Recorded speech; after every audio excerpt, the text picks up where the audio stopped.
Before this story begins, let me speak to every parent whose heart has ever been broken by someone they love, to every child who carries anger they don't fully understand, to every family wounded by words never taken back. Today, we pray for healing where pride caused distance, for courage to face painful truths, and for forgiveness that feels impossible. May this story remind us that love, when chosen again, can still save what was almost lost. His name was Richard Hale. To the world, Richard Hale was a billionaire industrialist, disciplined, respected, feared in business circles. He built an empire from nothing with sleepless nights, sacrifices no one applauded, and decisions that aged him before his time. His companies employed thousands. His name carried power. But inside his mansion, silence ruled. Richard had one son, Ethan Hale. Brilliant, sharp, hungry for approval he rarely received.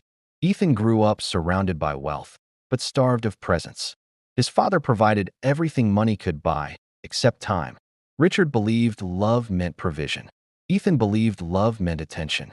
And that misunderstanding grew into a wound. As Ethan grew older, the gap widened. Richard pushed discipline, legacy, strength. He spoke often about responsibility, rarely about emotion. When Ethan failed, Richard corrected him publicly. When Ethan succeeded, Richard nodded quietly and moved on. Ethan began to feel invisible. At university, he was brilliant, but angry. He felt he was living under a shadow too large to escape. Every achievement was compared to his father's. Every mistake amplified by his last name. And slowly, bitterness took root. When Ethan returned to the company as an executive trainee, he wanted respect. Instead, he felt tested, watched, distrusted. Richard believed pressure made diamonds. Ethan felt crushed.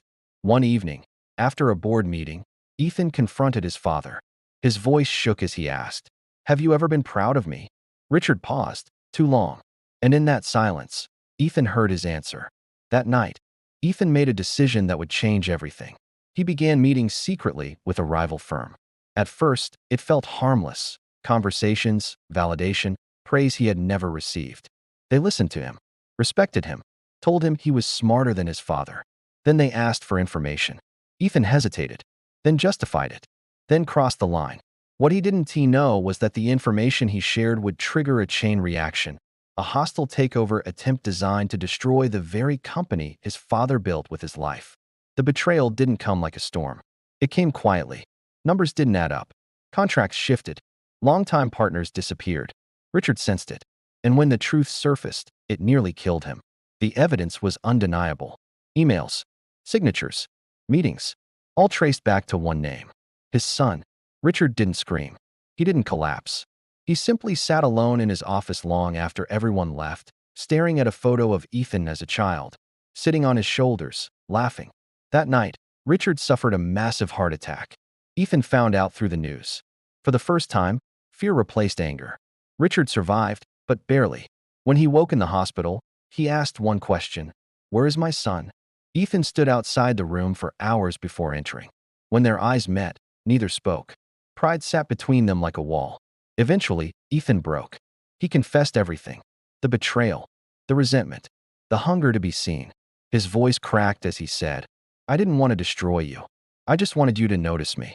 Tears rolled down Richard's face, not from anger, but from regret.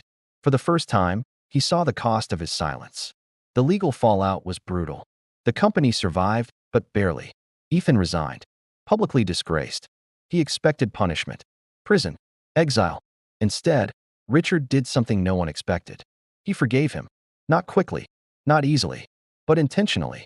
Richard stepped away from the company to focus on healing his heart and his family. Father and son began again, painfully slow. Conversations replaced commands. Listening replaced judgment. Ethan worked outside the family name, rebuilding his integrity from the ground up. He learned humility, accountability, patience. Years later, at a small family dinner, no board members, no press, Richard raised a glass and said softly, "My greatest failure wasn't trusting my son. It was forgetting he needed my love more than my legacy."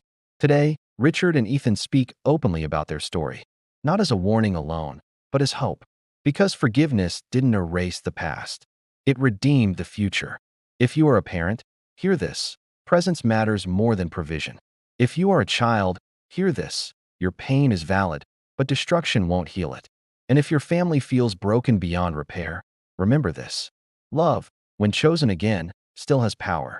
May pride fall where love should rise. May forgiveness speak louder than betrayal. And may families learn, before it's too late, that hearts need care, not control.